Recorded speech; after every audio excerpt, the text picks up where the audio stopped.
What's up guys, Everything Apple Pro here, and I finally had a couple of weeks to spend with my new 6S Plus, so I wanted to give you my personal review of this gargantuan monster phone. I've already covered everything from details, specs, and even the iPhone 6S, but as my personal device, the iPhone 6S Plus is something special. It has a larger display, but there's a lot more to it than just the display. There's a lot differentiating it from the 6S, and I wanted to cover that in my personal experience using this larger phone. So I wanted to give you a little bit of info where I'm coming from when it comes to larger phones. The jump in screen size from the 4S to the 5 was pretty crazy for Apple, but then to go from the 5S to 6 and then even release a 6 Plus, I wonder why they did that. The Note series comes to mind. But anyways, I came from a 5S straight to the iPhone 6 Plus originally. I mean, that screen size was massive for me. How did I justify it? Well, I picked up the new iPhone 6 Plus and it was perfect. I never really expected a phablet to be so great. Apple took something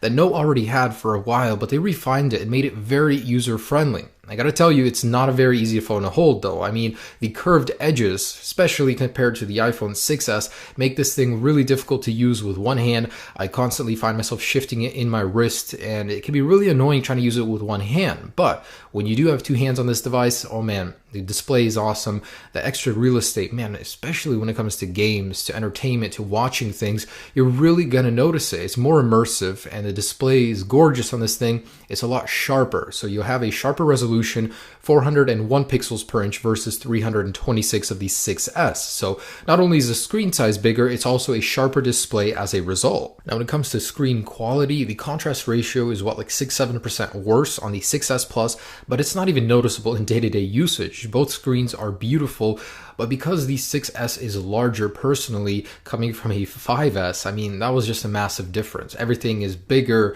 you can see more, especially when browsing on Safari. That's a big difference that I noticed is, it captures the pages a lot better. You can almost browse in desktop view comfortably in landscape mode. And I absolutely love that Apple took advantage of that larger screen. So they actually built software for it specifically, so you can actually rotate to landscape on the home screen, as well as within some of the applications, you'll get panes like this, very iPad-esque. So you can take advantage of that larger display. Menus are a lot easier to navigate like this, and it's not everywhere, sadly. I wish Apple would take it even further, but in some applications you can see that optimization. So yes, the larger display is nice, but is it for you personally? I'm not trying to push you towards the larger display. I'm just saying give it a chance. Go to the Apple Store, try it out, because I was surprised. I didn't expect to like it. I originally ordered a 6 and 6 Plus because I was expecting not to like the 6 Plus and use it as my personal device, but it surprised me so much. So same thing with the 6S and 6S Plus.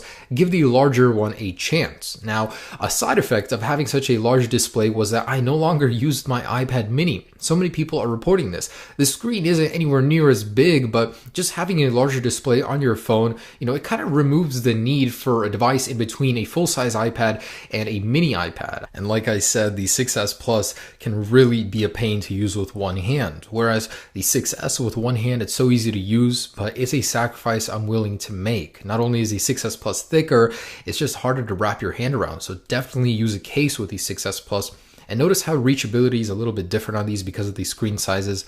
6S Plus will pull it way further down than the 6S. So one of the major reasons I love the 6S Plus is because of the battery life. It is so good. I mean, coming from a 6 to 6 Plus, there's a massive difference. And that difference is still there on the 6S and 6S Plus. You'll never have to worry about charging midday if you're a heavy phone user. You get between 30 to 40% more battery life using a 6S Plus. The low power mode definitely helps, but man, it is so good. I love not having to worry about battery life, but still getting the full experience. And I actually wanted to mention a couple things that I don't like. Something that not a lot of people talk about is performance between the 6S and 6S Plus. So the iPhone 6S Plus will often stutter where the 6S doesn't. I don't know why that is. Using both of them, that's definitely a negative I've noticed. And because you're powering a larger display with more pixels with the same processing power, sometimes you'll see a dip in performance where the iPhone 6S would not see that dip. and that's most commonly seen in gaming or very intensive applications. So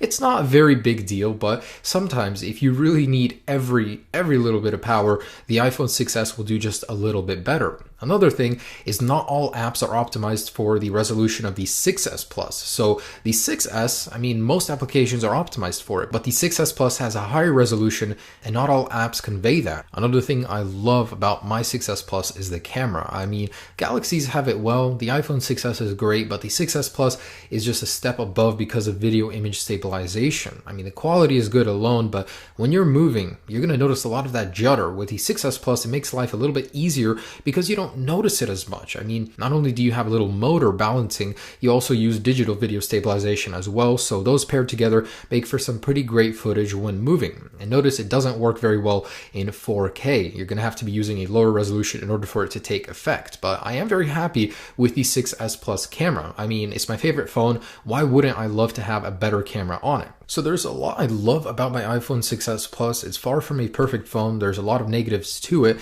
and I'm comparing it to the 6s because that's the choice a lot of you guys are going to be making when deciding between these. So the iPhone 6s Plus has quite a bit to offer for only a $100 difference. I mean, that $100 gets you quite a bit. Not only do you get that larger display, you get video image stabilization, a much better battery. Imagine a world where you don't have to worry about finding a charger midday. The speaker is slightly better, although this thing does heat up a little bit more than the regular iPhone 6s. The display is sharper, and there's custom optimized software to take advantage of that display. Although this is my daily phone, there's a lot about it that I don't like, a lot of places that Apple could improve. Now, that's not even mentioning the whole chipgate issue. So I'm actually going to be posting a video very soon about this.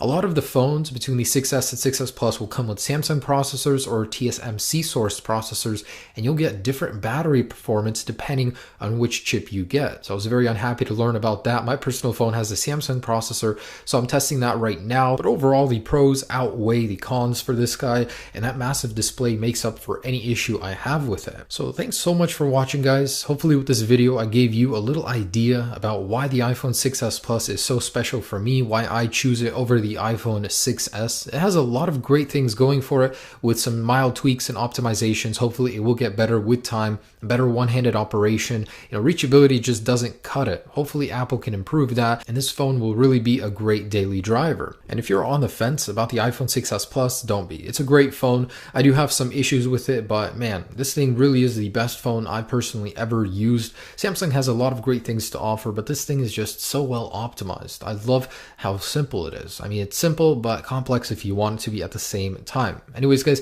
hope you enjoyed this video. Have a great day. Hope I helped you make that choice between the iPhone 6s Plus and iPhone 6s. Throw me a like if you enjoyed this video, subscribe for more great content, and enjoy your iPhone. Peace.